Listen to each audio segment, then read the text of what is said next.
Hello there, my friend. Dave D here, and welcome to episode number 1 of the Ultimate Selling Machine.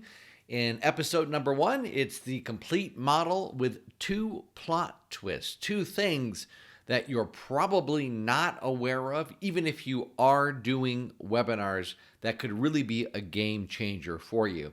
In the series of videos that I'm going to be sharing with you, we are going to be discussing truly a system, a machine that's reliable and predictable that will fill your calendar with prospects who are pre-sold on working with you and who are much easier to close. And so let's get on with it by taking a little sneak peek here at the entire system. And then we're going to get into more detail in subsequent videos. So the first thing that you need to realize is we need to begin with the end in mind, and that our ultimate goal here is to get an appointment booked. So it doesn't matter how the appointment gets booked. We just want our calendar filled with these prospects who we can then close. So obviously, the beginning in order to get to the appointment booked is we need to generate leads. Now, all leads are not created equal. Your very, very best leads will come from your house list. So hopefully you've been collecting email addresses from prospects and that you have unconverted leads on your list. The very best, the fastest, the least expensive, and the most efficient way and effective way to use a webinar is with people who are already on your list. If you had a webinar that sold, that really sold you, you could send an email today to that list, do a webinar tomorrow, and have appointments booked that same day. So number 1 with leads is your own list. And we're going to come back to that in just a minute. Then, of course, there's all of the different methods of generating leads.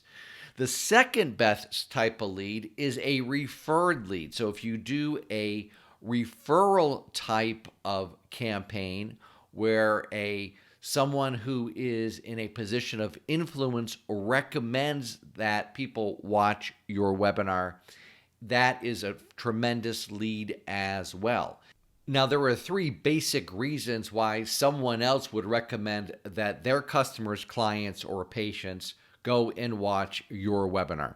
Number 1 is that they think and they know that you're going to deliver tremendous value. So there are folks that'll just send people to your webinar because, hey, they want their customers or clients to be educated on what you're an expert in. So a lot of associations are doing that now because they need content for their members. They say if you can deliver an educational webinar, they're going to drive people to watch it. The second reason is, well, on a joint venture basis where you're going to be sharing a portion of the proceeds of what you sell. Now, again, I know for some folks listening to this, that's not a possibility. So, for example, if you're an attorney, you really can't share fees with, for example, someone who is not another attorney. But in some scenarios, you can. And if that is a very viable option, hey, listen, I will give you a portion of the sales that I make. The third way to do it is with a webinar swap. And so basically you tell your partner, I'm going to promote your webinar, and then you promote my webinar to your list of customers, clients, or patients. I do quite a few webinar swaps with people, and they typically work out great because there's also the endorsement that you're getting. So those are dynamic ways for you to generate leads. Then, of course, you've got paid advertising. So you could be advertising on Facebook. You could be advertising on Google AdWords. You could be advertising on direct mail. But this is when the first twist comes into place. And I've tested this extensively. And what I have found is that generating a webinar lead directly from paid advertising is not cost effective. It's a really big step for someone to say, hey, yeah, I'm going to come and sign up and watch a webinar. It's a really big commitment. So what we're really looking for here are a micro commitment. And I've tested this for myself. I've tested this with clients that I've worked with. And what we found that works best is not driving paid leads to a webinar, but rather driving them to an opt-in for a free report, for a blueprint, for an infographic, something that's very, very easy for them to consume. By driving traffic for this type of lead generation magnet, a PDF or something short, easy to consume, and a PDF works the best, you're going to lower your costs per lead, and you're going to put more people on your list. Remember, we said that the very best way, the very best leads that you have are people who are already on your list. Those are by far the best people to put onto a webinar. You get a higher show up rate and you get a higher conversion rate on the webinar as well.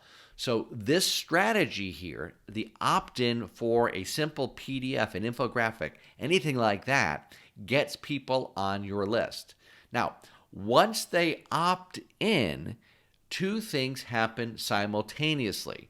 The first thing that happens is they're obviously taken to a thank you page, and I strongly recommend that you have a video on that thank you page, because now we're going to get people to know us, like us, and trust us. The more that they can see us, especially with what's going on in the world today, where we're separated from everybody, the more that they can see us and like us and trust us, the better it's going to be for us. So on the thank you page, you simply thank them for requesting the PDF. You tell them that it's going to be in their inbox within the next 10 minutes. And then you make a very, very light presentation, a light offer for them to schedule a consultation with you immediately. You see, you're going to have some folks, and it's going to be a very, very small percentage, but that are going to be hot and want to go all the way over here to book the consultation with you. And we want to make sure that they have the ability to do that. So there'll be a schedule button right on that thank you page. Now they also, if you look down here, that stands for day 0, and this obviously is an email that goes out. And so they get an email which gives them the link to download the report that they requested, but it also has a very gentle pitch for them to book an appointment. Then what happens 2 days later, they get another very nice email, and it's just checking in with them. Again, these are not hard sells. These are friendly. These are warm. And what happens is you're basically saying, hey, I just wanted to make sure you downloaded the report without a problem. And of course, there's a gentle pitch in there to book an appointment. Now, then what happens, this is the second twist in the system. What most of the gurus out there are teaching you is, hey, you want to immediately get people to sign up for a webinar, right? So on this thank you page, you should get them to sign up for a webinar. Hey, and that webinar should be on demand. They should have all of these different times that they should be able to choose from and join the webinar whenever they want. Again, through extensive testing, specifically when selling professional services. Now, it might be different with an info product, but we're not selling an info product here. We're trying to get people to book a meeting with us so we can do a consultation with them and then close on that consultation. What works best is not letting them pick and choose the times that they're going to come on the webinar. So what we're going to do is, regardless of when they opt in, the following Monday, they are going to start getting invitations which drive them to register for a webinar. Now, it doesn't matter whether you do the webinar live or whether it's recorded. I strongly recommend that at least in the beginning, you do the webinars live, because the odds of you creating a great webinar the first time out of the gate is not good. So by doing it live for a number of times, then you can hone it, you can tweak it, then you can record it and put it on autopilot. But regardless of whether you do put it on autopilot or it's live, they're going to start getting invitations for a webinar on that following Monday. It doesn't matter when they opt in. Okay, so on Monday, they get an email driving them to the webinar registration page. On Tuesday, they get an email driving them to the webinar registration page. And on Wednesday, they get an email driving them to the webinar registration page. Now, those are automatically programmed in, so you don't have to go in and send out an email physically every day. That just happens automatically. Here is a big secret, and I've taught the secret before, but I don't see a lot of people following it other than my customers, my students. You want to send all 3 of those emails to the entire list of leads that you have, even for people who opt in. What most people do is they take people who have opted in off of the list. That is not the way to do it. I am telling you, I get some of the highest show up rates in the business by following this strategy. The way that these 3 emails are written is it builds the excitement for the person who's already registered. It reaffirms that they've made a great decision to sign up for the webinar. And for the person that hasn't signed up for the webinar yet, it obviously acts as that tool as well to get them to register. So again, all 3 of these emails, you don't separate the lists. You send all 3 of the emails to everybody on the list. Now, once they register for the webinar, here's what happens. They get a confirmation video. And once again, I would recommend that it is a video. This does not have to be fancy. It can just be you and a webcam in your office. Trust me, it can be very, very simple. But again, we want to get the prospect to know us, to be familiar with us before they ever come on the webinar. And then again, guess what? There's a scheduling button. So you're going to make a very, very, again, light, elegant offer for them to go to your calendar to book an appointment. Now, once they register for the webinar, we have a series of reminder emails that go out. The first email goes out immediately upon registration, and that'll include the link. All of these emails include the link to the actual webinar registration page. So they get one on day 0, regardless of when they sign up, then one on Tuesday, one on Wednesday, on the day of the webinar, because you're always going to hold your webinars on a Thursday. You're going to send out an email 6 hours before, and then you're going to send out on Thursday an email 1 hour before. These reminders only go to the people who have actually opted in and registered for the webinar. And again, they go out automatically. If you follow this simple email system that I've given you, where you're sending out over here all 3 emails to everybody on the list, and then you've got this follow-up sequence in place, what happens is they get really excited about being on the webinar, and you're going to see your show-up rates go through the roof. Now it's time for the actual webinar. And again, we're doing our webinar on a Thursday. Now, you can have this as a recorded webinar, or you could have it, or you can do it live. Again, I recommend that the first few times you do it live, because you're just going to get better at it. Obviously, the more times you do something, the better you're going to get at it. But in any scenario, your webinar is going to be live. Once it is recorded, you may want to give people 2 options to watch the webinar. One during the day, and then one in the evening. Now, I always get the question, well, what time should I do the webinar? And that's almost an impossible question to answer without knowing specifically who your target market is. So when I sell business to business, and that's what I sell, I do my webinars at noon Eastern, typically on a Thursday. It's a good time for the West Coast. It's a good time for the East Coast, and is pretty much a pretty decent time in the world. So now most of you though are just going to be selling to your local area and not to the world. So you pick the time that works best for you. If you're selling to consumers, then you've got to really think about it. Now most people will say, "Well, I'll do the webinar in the evening," and that's something that you really need to test. What I have found, especially with business to business, is evening webinars are not that effective. And the reason is, if you think about it, the person gets home or they've been working all day at home, and they're going to have dinner, maybe a glass of wine, and then they may sign up, come onto your webinar at 7 o'clock, but I found that they don't stick as well. So I like doing my webinars during the day. Now, by the way, if your target market is working moms, then you're probably going to do your webinar in the evening. So you've got to know your target market. So what will happen, you're going to do your webinar, and then the webinar is designed to drive people to a calendar for them to set up an appointment with you. So they go to your calendar. That's what the webinar is designed to do.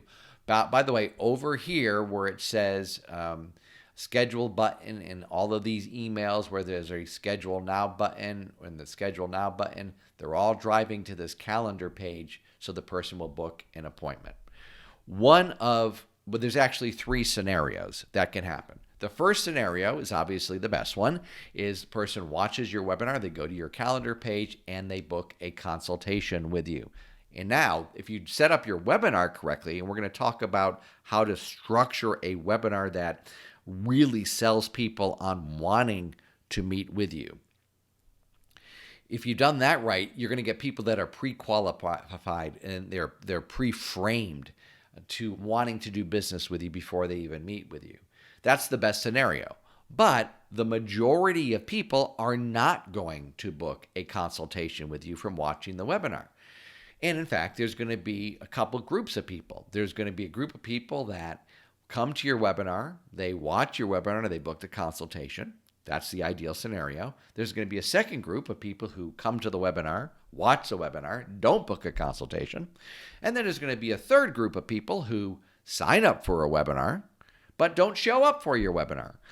In any case, those are people who did not book. And we are going to treat people who did not book a consultation with us, regardless of whether they watched the webinar or not, the same way. Now, I know, again, some of the gurus have these complicated funnels and systems in place where if the person watches a certain portion of the webinar, this happens. Again, I have found that that is not worth the trouble. Either the person booked a consultation or they didn't. Right? If they didn't book the consultation, they didn't book the consultation. We're going to treat them the same way. So here's what happens. On that Friday, an email goes out, and on Saturday, an email goes out. Both of those drive to the replay of the webinar, and it's on the same page. Now, of course, if you're doing a recorded webinar, you may drive it to another page or to another system, but the bottom line is you're driving people to watch a recording of the webinar that you did on Thursday. And again, the only people you're sending that to are people who have not booked a consultation. And one more time, it doesn't matter whether they sign up for the webinar, watch the webinar and didn't book, or sign up for the webinar and didn't even come to the webinar. They're going to get this sequence. And then what happens is on Monday, Wednesday, and Friday, they're going to receive a series of 3 emails which are not driving them to the webinar replay, right? We've given them 2 chances to go to the webinar replay. What we're doing here is we're sending them 3 content emails. And again, I need to emphasize this. All of these emails should be friendly. They should be warm. They should be informative. You're not bugging people. You're not knocking them over the head. Hey, did you watch this? Hey, you got to go watch this. Hey, that's not what we're talking about here. We want to maintain our professionalism. So where do you get the content for these 3 emails? It comes directly from your webinar. Because if you follow my system, and we're going to go over my system in future episodes, if you follow my system, what happens is that there are 3 major content chunks or 3 major teaching points that you discuss during your webinar. That's where you get the content from. Now, again, you're not driving them back to the replay. You're taking that content, you're massaging it a little bit, you're restructuring it, you're putting it in email form, and all of the content drives people to the calendar page. And so that's it. That is an overview of the entire system. One thing I like to point out is how many options, how many times we give people to book a consultation with us. Once they opt in, they get a schedule, which drives them to the calendar page. These 2 emails drive them to the calendar page. After they opt in for the webinar, it drives them to the calendar page. The webinar drives them to the calendar page. All of these emails in here drive them to the calendar page. So that is the system. It works great. Now, in our next episode, we're going to start getting into, well, how do we actually construct a webinar that is going to sell? And we've got to begin with the end in mind. And I'm going to give you the most important single question you must answer before you create a webinar, before you create your PDF report, before actually you start generating any leads. You may think you know what this question is, but odds are you don't, and the question is mission critical. Okay? So I hope you enjoyed this video. I hope you got a lot of value from it. If you did, do me a favor and click the thumbs up and make sure that you subscribe to the old channel. If you have any questions, put them in the comments below. I will do my level best to answer your question. Depending on how many we get, I can't promise I'm going to get to all of the questions, but I will do my best to help you out.